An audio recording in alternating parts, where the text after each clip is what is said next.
session is going to rack our brains a little because it's something we are all very frightened of, regulations. So, well, the next presentation is by Monica, and it is on the regulatory aspects in the global environment. So now the world is becoming so small, we have a lot of exports also happening, and we need to know what is the global scenario with regard to regulations.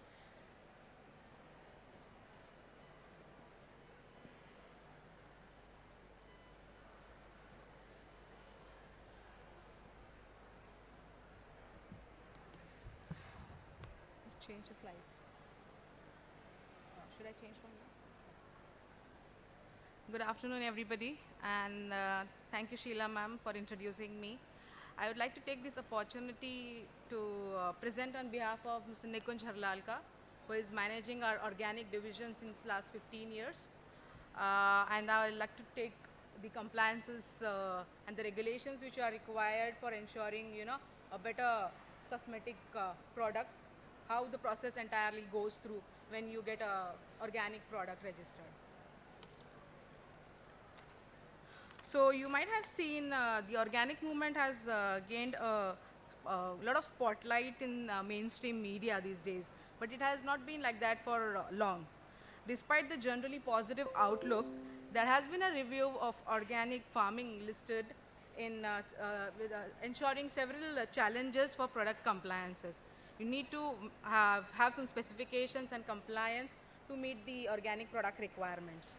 So we'll go through the non-equivalence part, how pesticides, the plethora of private standards, authorizations, certifications, and how all this process end up for an organic product. So organic farming has attracted a lot of considerable attention as they are safe and they are help in managing pollution due to its organic nature. And another important thing and the USP is the marketing. The next is introduction of new quality control methods. The traceability, of course, which is very important in organic products. So any organic product which you buy, you can actually trace the source of the product. How stringent this process is, you will come to know ahead once we go ahead. And next is the disclosure. In organic product labeling, there is no norm as such. You have to disclose a lot of, so there is a lot of disclosure basically. You can't hide certain things, some components. So disclosure is exclusively available for any essential oil. So opportunities for national organic certification process in India follows a set of standard guidelines laid down by NPOP. Now NPOP is a national program for organic production. So it requires certain specifications. So these are different standards of different countries. So US National Organic Program, NOP, is required for. So what is the government body called for organic certification? Can you come again? So is there some particular, association or a government body that... APEDA.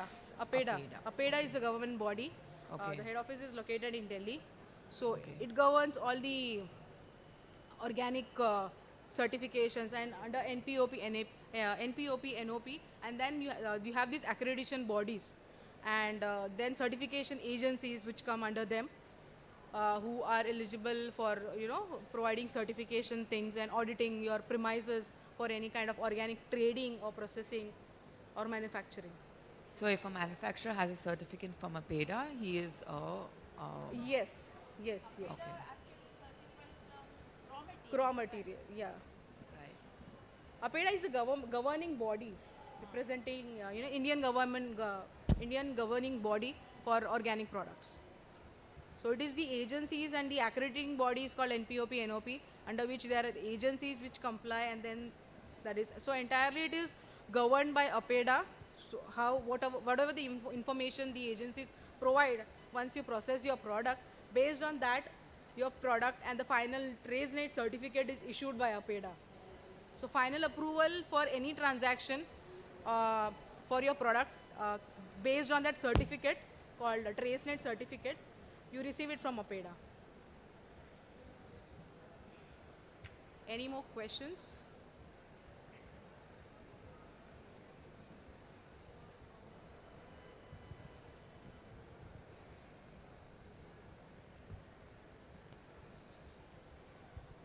Yeah, madam, you said this APIDA approved some certification bodies are there, right? Third party. Can you name those certification bodies if you have any idea? Aditi is one certification body because we ADITI. have a certificate from Aditi. One cert is there. One cert, okay. One cert is there. Aditi is there. EcoCert is there. They're all India based or? They have branches. Aditi is Indian based. One cert is also Indian based, and EcoCert is French based. EcoCert They is have French-based. their office. It's a global certification body for EU products. For you products. So that is like compliance for your third party compliance for your India organic. For those EU product, right? Yeah, For, EU what about the products. Indian product? Precisely complying for trade to Europe. EcoCert. For Indian products? India organic. Aditi, one cert. Aditi, they are Yeah. doing it. Okay. Thank you. Thank you.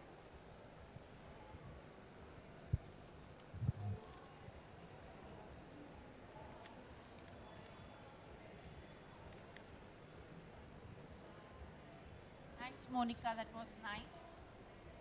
We saw the raw material side of it also. Correct. And with being our theme being lifestyle, everybody is demanding organic.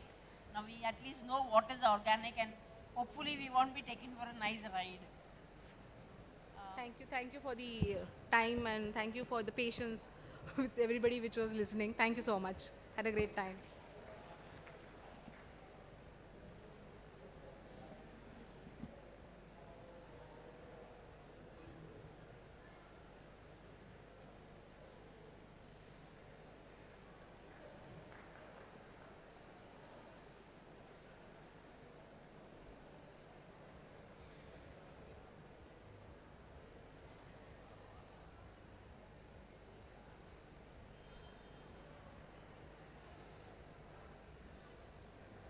I think we are in the last, our last presentation today.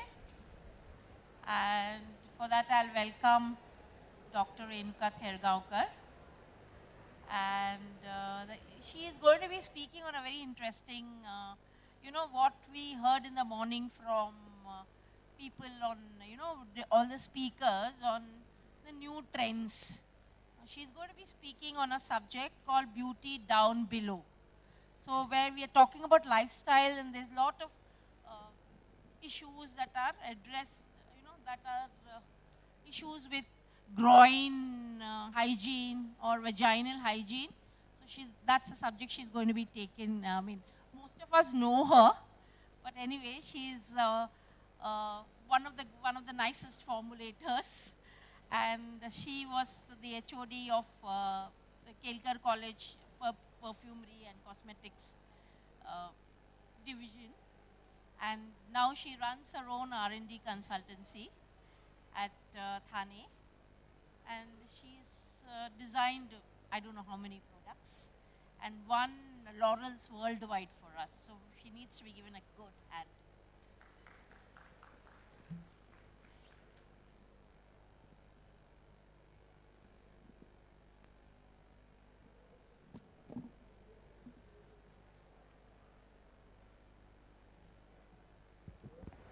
Thank you, Sheila, for inviting me and giving the chance to deliver a lecture here today.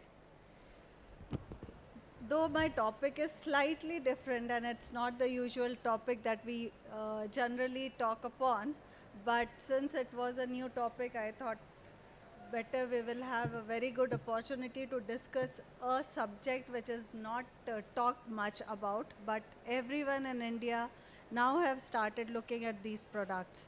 So formulating for beauty down below. If we look at the changing consumer in 2018, where if we look at, that was the major change in the Indian cosmetic industry, if we look at the industry. And in the year 2016 to 18, there was a new definition of cosmetic which came up, where cosmetics belongs very personally to the new age consumers through its innovative nature and sustainable source. And that is what the definition of cosmetics slowly started changing. Earlier, cosmetic was, we always thought cosmetics as a mass product, which will only be there for the mass market. But now the cosmetic aspect have changed, and people have started looking at cosmetics as a personally using products, usable products. So consumers have started evolving demands from the cosmetics. So so we have lot of personalized cosmetics. We have cosmetics looking at 360-degree wellness, vegan cosmetics, cosmetics with wellness labels are also there. So lot of changes we are seeing in the cosmetic industry. And one of the major change that we have seen in the last few years are the hygiene products. These hygiene products are major change it's a major surge which is happening in the hygiene product industry. And according to the India Men's Grooming Market Outlook 2023, by 2023, the Indian men grooming market is expected to grow with a CGR of 10% between 2018-19 to 21-22. Now, though I'm talking here about men's grooming market, but the major category in this is the hygiene market, which is there, which we'll look at further going. So global programs, like everywhere in the world, even in India, programs have been started taking over for hygiene. So these are the global hygiene programs which have been started taking over by the governments. So this is one such program. It's on oral product. It's on brushing. So if you know, in France, earlier one family used to use one toothbrush. This was way back, but now slowly the concepts have been changing, and now we have people where they have started using toothbrushes for each individual in the family has a different toothbrush. So likewise, every country have started taking the hygiene as a very important aspect. And so one of the major hygiene products which we are looking at is the personal hygiene. Though personal hygiene we have always related to the bath products, the soaps, the body washes, or the hand washes. That's what we always thought personal hygiene as. But now the personal hygiene has shifted from the normal overall body to the more prominent areas which were always looked upon as a taboo, which are not to be discussed by anyone. But now we have started looking for creating hygienic individuals. So with the Generation Z coming, we have a lot of people who are talking about personal hygiene, personal grooming, personalized cleanliness.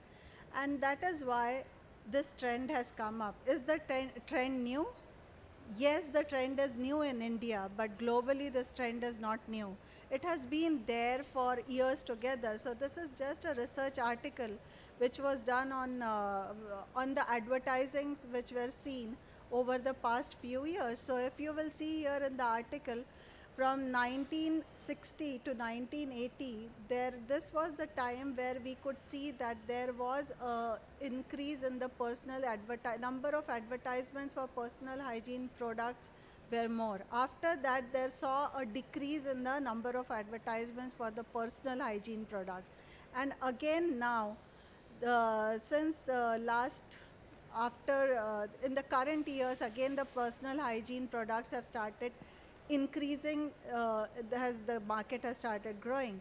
So actually this is not a new trend, but the old trend which has come up in India. Yes, it is a new trend which has come up, because in India we always thought this as a taboo. And so people never discussed, neither advertised about these products. It was only under a category in the pharma category, but never came up in the cosmetic category. So now the reason the potential, the regulatory bodies, or why these changes are happening in this are because of the societal changes. So we have started opening our minds to these type of personal hygiene also.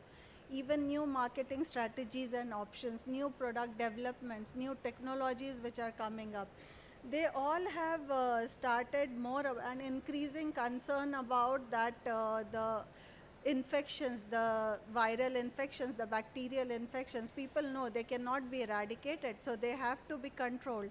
And these aspects have led to the increase of personal grooming, personal hygiene. So major drivers for personal hygiene market are the rising younger generation, especially in the tier 2, tier 3 cities. Earlier, this personal hygiene market was restricted only to the metros, but now it has shifted to the tier 2, tier 3 cities, and where the major consumer growth is being seen. Similarly, the Generation Z, they are using more and more of these type of personal hygiene products. And main growth areas which are seen, where we are seeing more of personal hygiene products, as the wellness sector, the herbal cosmetics, and the premium hygiene brands which are coming up slowly. So we have brands which cater only to the personal hygiene products. So these type of products are these are the main growth areas which are being seen. And the reason for this type of growth is because of the online marketing which is being happening globally. So a lot of online, if you happen to go online on Nykaa, on any of the sites on Amazon, you will see a lot of personal hygiene products which are being sold in all forms. And the major reason When you're exporting your product to USA, European standard is required for exports in Europe.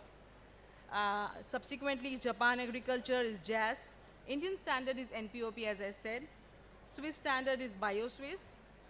Quebec standard is CAAQ, and Canadian standard is COR. So there are different compliances which your product has to meet for different countries or a group of countries. So we'll look into it further as we move throughout the presentation. So these are the principal standards, organic standards in India. The program for organic production, they follow a set of guidelines or for getting your organic product registered and how it gets sourced from. So first is conversion of your organic farming. So if you are doing a conventional farming and if you want to get it converted to your organic farming, there are certain procedures. So it's a 3 to 4 years duration to prepare your land for organic farming. And so all the inputs which are required for the organic farming has to be true from the farmer. What kind of pesticides he is using, what kind of manure he is using for farming for the recent land to get it converted into organic one. So as we do the final products also, there are certain declarations which are required. There's all the species of plantations which you have planted for organic cultivation, they should be non-genetically modified, so non-GMO basically. So these are some marketing USPs which you can see in a lot of organic products. They're non-GMO, cruelty-free. So this is how all it works. And next is again the irradiation. There should be no irradiation to all the any product which is organically processed.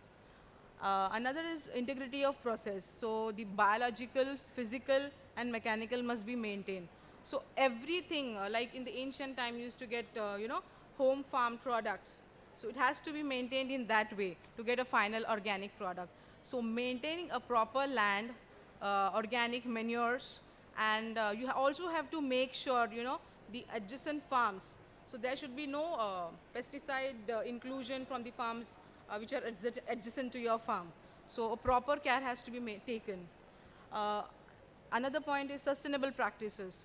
So sustainable practices, for example, I'll give an example of vetiver plantation, and which is avoid to help soil erosion. So in a lot of organic farming, there's vetiver plantation is done across your fields. So you help in maintaining the sustainability of your product. There is again a participatory guarantee system for India, which was in continuity of the organic movement laid down by the government called Paramparagat Krishi Vikas Yojana. It was introduced in 2015, in which registration of new farmers takes place in a group of 5, minimum 5, for a duration of 3 years, which I said there is a transition of 3 years to get your farm certified as organic. And every farmer has to review the field every season thrice. So there are 3 inspections which are done in your land to get it organically certified every season. So the plants produced can be organically certified and which can meet the specifications laid down by the NPOP standards and which can meet those standards. So each organic certification is valid for 3 years. Post it must be renewed. So validity of your organic certificate is for 3 years. So every thrice, after post 3 years, you have to renew it. So again, an inspection procedure goes on. So coming on to National Program for Organic Productions, the farmers and processors can get a certificate from an agency which is accredited by NPOP. So there are agencies which certify. So in India we have few agencies which certify the organic land and to get you into certifications thing. So the farmers growing the perennial crops need 3 years to get a new certification, and for annual crops you need 2 years time, and the farmers who are already practicing organic can get a certificate after a year. So your 3 years, post 3 years you get a certification on meeting the standards of NPOP.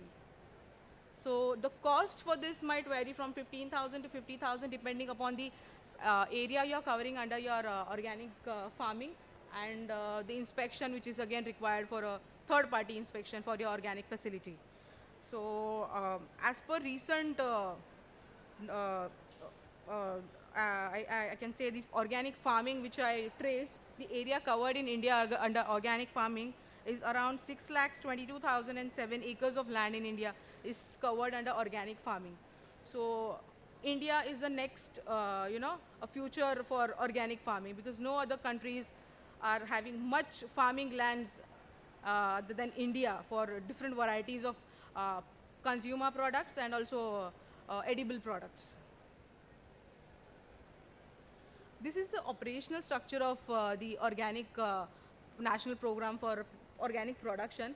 So it is Ministry of Commerce and Ministry of Agriculture, they form a committee, and further they develop standards for organic production, and henceforth how this bifurcates into national accreditation. They come with a national accreditation secretariat called APEDA. So all your certification process further goes for a review to APEDA. So APEDA governs the entire organic your facility thing, and it is the major body governing your organic certification. The certification and inspection agencies are governed by APEDA, and further the farmers, the operators and the processors. So these are the 3 people. So in organic you can have organic certificate as a producer, as a processor and also as a trader. So these are 3 different criteria for organic certification. These are few market organic products which are available OTC. Some are national brands, some are international brands for essential oils, and some with cosmetics. So we'll come upon non-equivalence part. So as I said, National Program for Organic Production is the body who governs, who has set the standards for meeting the organic requirements. So which is India Organic. So now India Organic is not equivalent to EU standards, sorry. So for meeting the EU standards and getting the products into Europe, earlier it was difficult. So because there was no compliance. So now third party compliances and third party audits are available, which will give you as a compliance certificate. Post that, meeting the EU standard, and post that we can export products in European. So this is how, if there is any non-equivalence for organic products for certain countries. So for products, for any trade of products within India, it is equivalent to India Organic, that is okay. But for you, you need to export products in EU, you have to have a compliance, a third party audit, and then you can export to Europe. For USA, United States, there is NOP. And for EU, there are different agencies which give the compliances certificate. Next, we'll come on to pesticide residue analysis. So this is one of the major concern you might have, because the organic products include less measurable residues than the conventionally grown products. So the pesticide residues of organic products are primarily related to obstinate environmental contamination,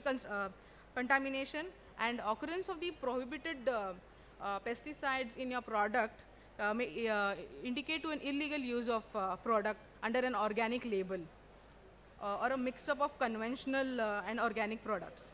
So that would be a completely illegal way to market your product as an organic. Sorry. And the mostly commonly detected pesticides are chlorpyrifos and profenophos. So these are the two primarily detected pesticides. So these days, if you need to export any product domestically, trade domestically or export, you need to have a pesticide residue testing. Post that, only you can trade the product. Otherwise, through traceability, you are checked back and you come into legal allegations. So the causes of pesticide residue in organic products, they cannot be defined, basically the source. Yeah, the one can be the contamination through your neighbor's farm hood, even if you are not using, even if you are using any organic manure, neighbor's farm contamination can come here. Inadequate care while handling the product, that is another concern. And also some mischief of intentional mix-up of organic and conventional food, which I came across recently for one of the products, and it was affected globally. Mischief with organic lemongrass oil, where I wouldn't say precisely it was a pesticide residue. It was a solvent which was encountered in the product called DEP, diethyl phthalate, which is not a part of the entire composition of essential oil. Anything which is not part of an organic essential oil profile is generally a residue or or exactly a pesticide. So these are not a part of the product. So another is residue. Also, this residue analysis has to be done by accredited laboratory by APEDA. Like you need an NABL approved lab to get this pesticide testing done. That also for it is for local and export to US, the pesticide residue analysis, you can send the sample to the lab directly. But for EU countries, a recent regulation, I think almost a year or two back, you have to do a third-party analysis. A guy comes from a lab and he draws the sample. So that has to be a third-party report. Everything is monitored, basically. Everything is traced in organic. Next, we'll come to maximum residue limits. So the maximum residue level is highest in the pesticide is that is legally tolerated in food or feed when pesticide is applied are correctly. For organic food, there is no specific MRL in Europe, USA and Turkey, but 0.01 milligram per kg and 10% of the MRL has been applied for many years in Europe and 5% of the EPA tolerance in USA as well. So EPA is the United States Environmental Protection Agency who has decided the tolerance level, and 0.010 mg per kg is tolerable limit. But there are also deviation if there are country wise, because if I test some products or a list of pesticides in my country, I might get a report pesticide free. But when I give it abroad, a sample to a buyer and he tests in his lab, there are few deviations and fluctuations. That might be due to the standard or the equipment used. So that is also one thing which is affecting the results of pesticides. What is the standard procedure taken out for testing the product? What was the machinery used, the equipment used, the make of the equipment, and also the tolerance level. If the analysis is detected at a minute level, that can also change the results. Again, the mostly commonly detected pesticides I told you in the beginning, and there is no MR in the world for organic products. Thus, the interpretation of analytical results is very important. So, this you can personally decide, not personally basically, this you can decide as per your company standards, what are the limitations for certain MRLs to be decided for a product or any residue which you are permitting for your, in your product. So a lot of companies have their own set of standards which they follow, and based on that, the products are approved. So the plethora of private standards. Now we'll come across the organic standards for cosmetics. So again, it is different for different countries. You must be aware more for Cosmi Bio, the people are sitting here. EcoCert will be more familiar to you. Soil Association, again, if you are doing any products for UK. Cosmos is, I think, a basic thing you might have come across for internationally recognized products. So these are the few certifications required, organic standards for cosmetic required.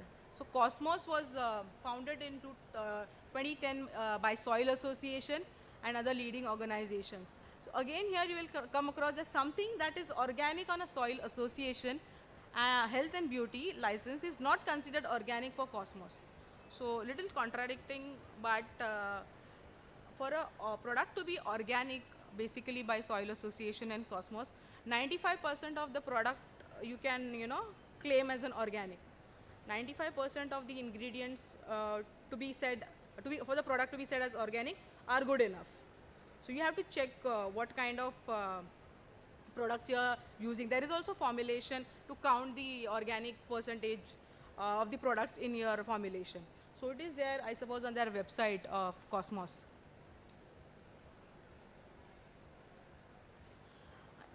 Now I'll go through important authorization regime practices and impacts on organic processes.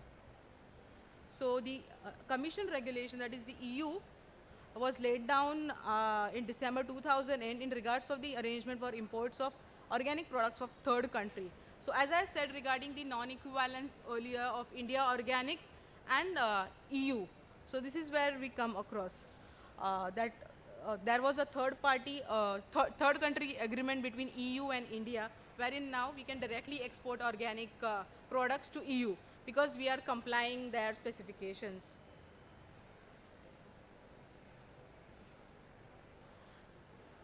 The limited platter for organic certified ingredients. I think you will all agree the platter the organic category offers is very low, like essential oils, hydrolates, organic glycerin as well, and again the restriction in synthetics like parabens, petrochemicals, formaldehyde. So as I said in my last mail, for an organic product to be certified as or claimed as organic, so approximately 95 is okay, because you won't be able to claim it 100% organic unless and until it is just an oil. And apart from a cosmetic base, which has also a base and different products. So the limited platter makes these products a little high, expensive. Again, the supply chain system. Organic product, the availability and then the application, it is all again related to your production, which is, if there is a limited production due to rain, it is affecting. So entire cycle is affected due to rain, the production, the availability, socio-economical factors affecting the product. So that is how the entire supply chain is affected in terms of organic products. Again, is the size of farm and collaboration. You just can't have a good long field. There are always collaborations of farmers for these organic kind of products because they got a good value for their products. For example, I'll give you for mints to cultivate, they are always cultivated along with potato. Okay, so once the season is done, so the farmers, they opt for mint cultivation. So mint and potato go well hand in hand. So mint cultivated along with potato, they get a good yield, good crop, and due to which you can't have another factor is the collaboration, as I said, because you can't have a single lot, creating entire farm. Farmers have to come together, like the ways I said in that Krishi Yojana. You have 4 to 5 farmers to come together to register under that Yojana, so you can grow and get your organic farm certified, because the conversion of the oils, the conversion rate is very low for essential oils, for around 3 to 5%. for any oil, for essential oil, to get from this all kind of farming. Another is handling and stock management. Handling of essential oil is very much required, because as few things are related on in my presentation. Like as I said, you don't have to eradicate your product. So once you're exporting any product, there are radiations are passed, for certain products for any export. Your material is passed through irradiations. So for organic, you don't require that. You don't have to do that, because certain countries, you won't comply with certain countries irradiated material. So you have to give declaration this exported material is not irradiated with any kind of rays. Another thing is handling. In handling, you have to be very precise, because you can't keep your organic products beside your conventional products. Any pesticide occurrence in your conventional products, and if your products are not handled properly, might contaminate your organic products. So you have to have proper handling for these kind of products, so that the percentage of these kind of handling and contamination can be reduced. Because these issues then come up when the material gets exported, and now you can't call back the material. It's a long procedure, it's a lengthy procedure to call back a material which has been found with pesticides. You have to re-import, you have to give a lot of paperwork is required, and also your certification might come under problem. Another is inadequate training. So much of the education and training in organic agriculture has to place in apprentice type situations, basically with developing organic effective formulas, because a lot of paperwork is required. A lot of things to collate the paperwork for organic submission is required, and to meet the compliance requirements. I'll explain you how practically all these things work. So once audit has been done at your farm premises or farm, and everything, your factory, your farms, everything is audited. And once it is audited, your place where you will stock your organic products, that is also audited. Your entire paperwork is audited. You have to have also the details of farmers who are engaged with you for this kind of organic supply of raw material. So each and every minute details is documented, and to maintain such kind of a data is a good task. It's a great task basically, because you don't have small plots. You have a plot of multiple farmers who are collating with you, and that too if like company like us who is offering for more than 20 organic essential oils. So you can imagine the kind of paperwork it requires for managing so much product, so much paperwork, product wise, farm wise, the farm hectare wise. Again, you have to collate the data in terms of conversion of the oil which has been recovery oil percentage basically, which has been recovered from your plant. So extensive level of paperwork is required. So certification, I can say, is all about paperwork. So you have to develop a safe, stable and effective organic formulas for the range of products. So with organic products, I'll speak more precisely regarding organic essential oils, because I'm handling that category right now. So you have to have certain delivery systems where your oils can be delivered through a system properly, because being an essential oil and having few percentage of volatility, you have to have a good delivery system so that you can get most of the benefits of the organic essential oils. And also you have to adjust your formulation according to the organic requirements. So this is what the presentation was all about, how to comply for in all aspects for getting your organic requirement for our organic product done. Paperwork, which I said, extensive paperwork, compliance requirement as per the country wise, which we saw in the earlier slides.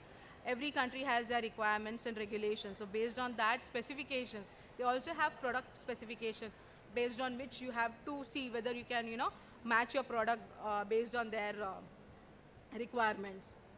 Again, another is formulate organic products with commercially stable aesthetic, shelf life and performance properties. So organic essential oils basically have a shelf life of 2 years, when they are stored in a cool, dry place away from sunlight, because otherwise the oil will start oxidation.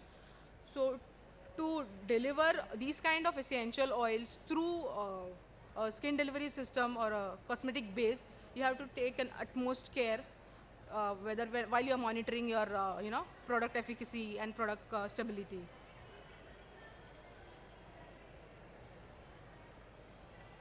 So we'll see the cost which is incurred. So these certified organic products are generally more expensive than conventional. So this is basically what we observe. So somewhere you'll realize that we are again going back to where we were. So now basically we only have processed food. Only you have processed food when you go to your villages for 1 month vacation. So this is what we are doing. We are paying high for the things which traditionally India used to do. So again the cycle is going back, and you're just paying premium for it. So an organic supply, as I said, is limited as compared to the demand. The production costs for organic products are typically higher because of greater labor inputs per unit. And an output because of the greater diversity of enterprises means economics of scale cannot be achieved.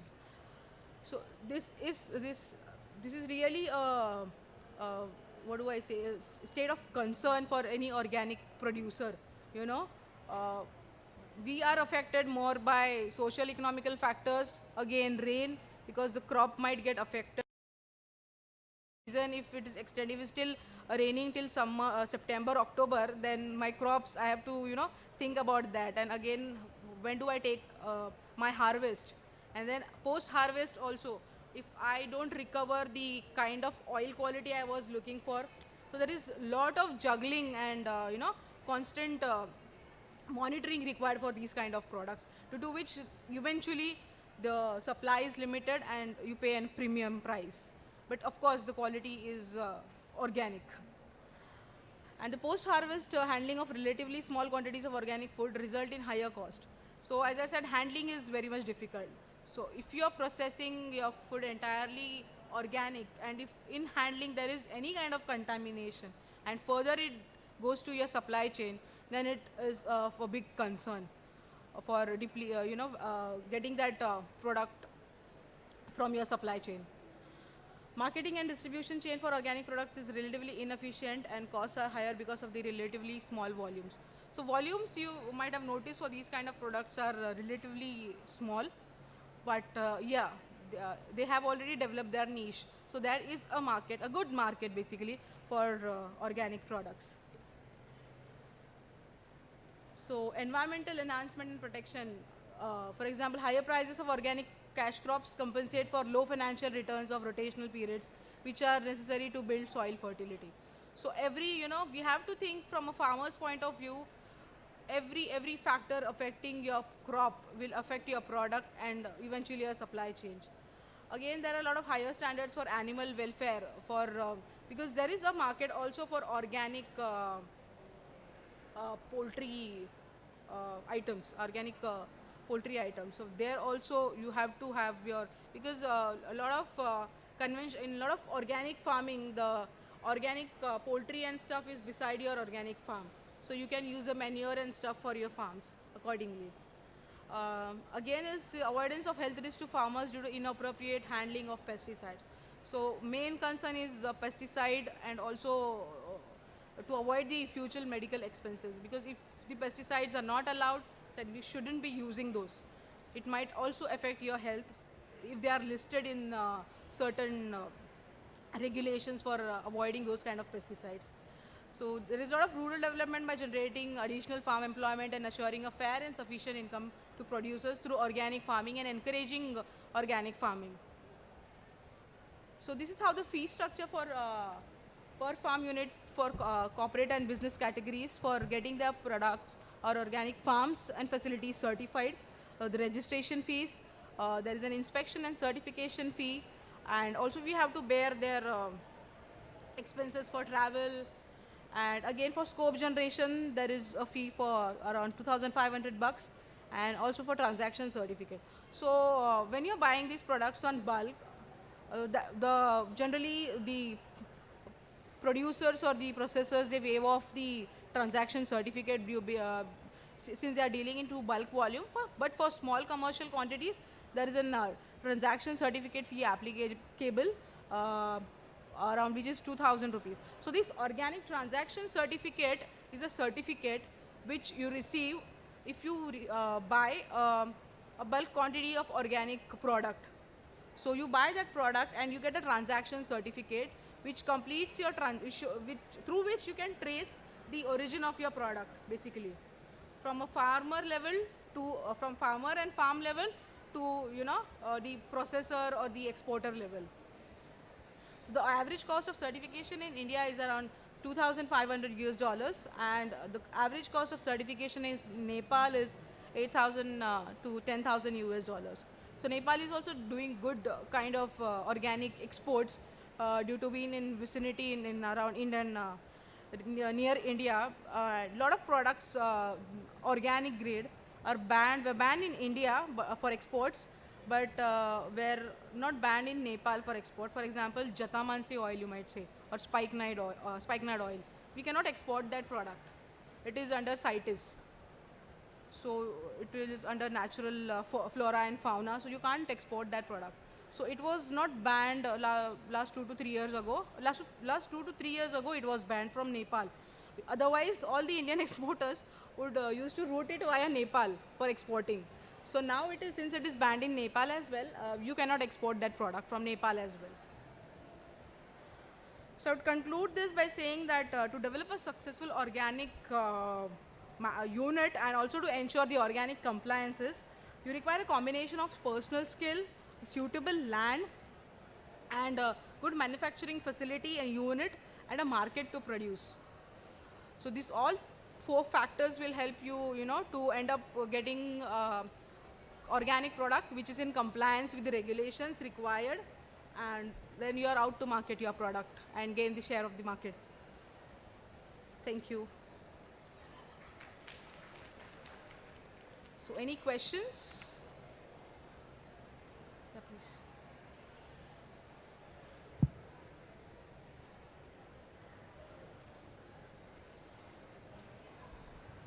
Hello. I wanted to ask, like farmers, do they have to do everything on their own, like farming as well as doing all the paperwork, or they can take a help of? No, the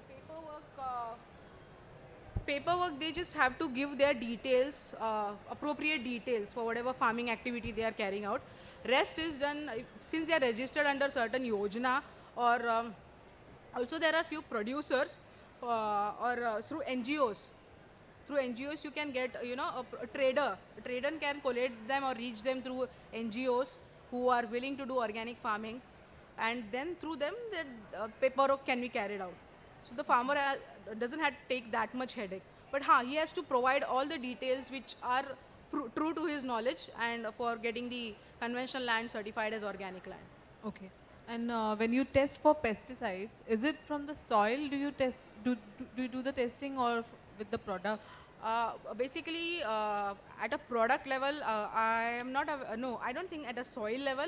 It is done at a product level. For initial, for between the 3 years, every this thing that is done on soil level, and post that also it is done on product level, because there are chances of contamination from your adjacent or neighbor's farm, or any different modes of contamination, water flowing, from a neighbor's land, or any source of contamination. If somebody has handled it and has entered your farm, any vague means you can think of to get the product contaminated. So you have to do the pesticide analysis. Also in pesticide analysis, I suppose in Europe they do around 500 to 600 pesticide. In India, it is okay with 150. Right now we are getting our product tested for 3 groups: organochlorines, organophosphorus, and chloropyrifos. And these 3 groups you are doing, and which you are covering under 150 pesticides. Because again, subsequently a sampling is done to the buyer, based on which, if he wants an elaborate pesticide residue testing, he can do it in his lab at his end, whichever is registered as per the laws and their country.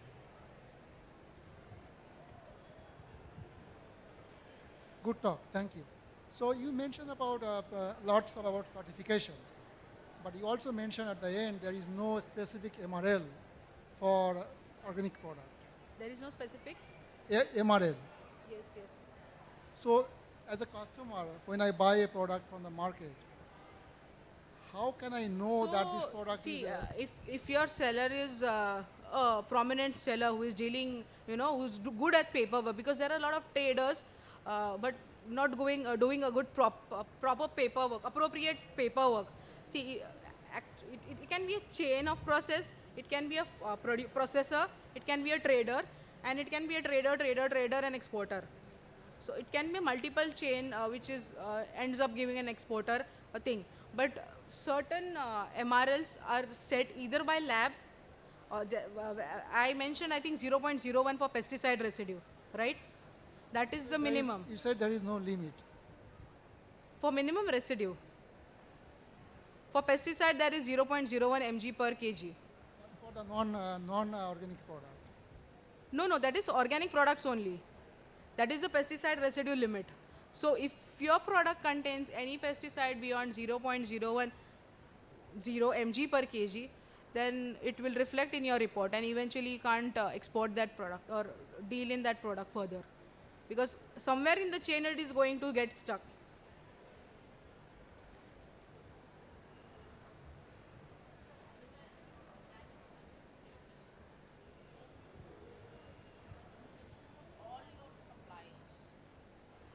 Yeah, if a trader, if anybody is trying to trade organic product, I mark, suppose I mark organic cosmetics. And Right. I'm formulating organic cosmetics. Do I to get a certification, organic certification? yes, as a manufacturer, if you are exporting to any country, you would need that Cosmos for Cosmos in would France. require each one of those.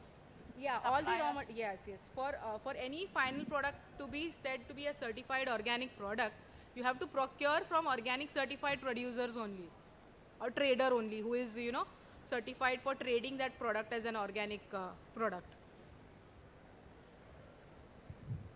Then only the integrity of your product as an organic product can be maintained. Hi. Hi. You mentioned that you've only come across essential oils are organic. So are you saying colored cosmetics are not organic? Because there are a lot of companies who have started organic colored cosmetics. There must be organic bases basically, but it has to be certified organic. Okay. Anything you are formulating, if you are using any cosmetic base and then you are adding an essential oil into it or any additives, maybe it might be organic alcohol as well. You are aware of organic alcohol? Yeah, there is organic alcohol as well. So that might be derived from organic sugarcane through that process. So you have to have the product which is from organic source. So you can source it accordingly. So if we are looking for a third party manufacturer, how do we, I mean, they say they are manufacturing organic products, cosmetics, colored cosmetics. So how do we make sure that they have the right kind of certification? Yeah. So that is where I came across, said that there has to be some education on this kind of certifications. So that manufacturing unit also has to be, get it organically certified. That will only manufacture organic products. So you can't give it just to any manufacturers who is dealing with conventional products. Again, there will be an issue with contamination. Because 95% of the products as per Cosmos has to be organically certified.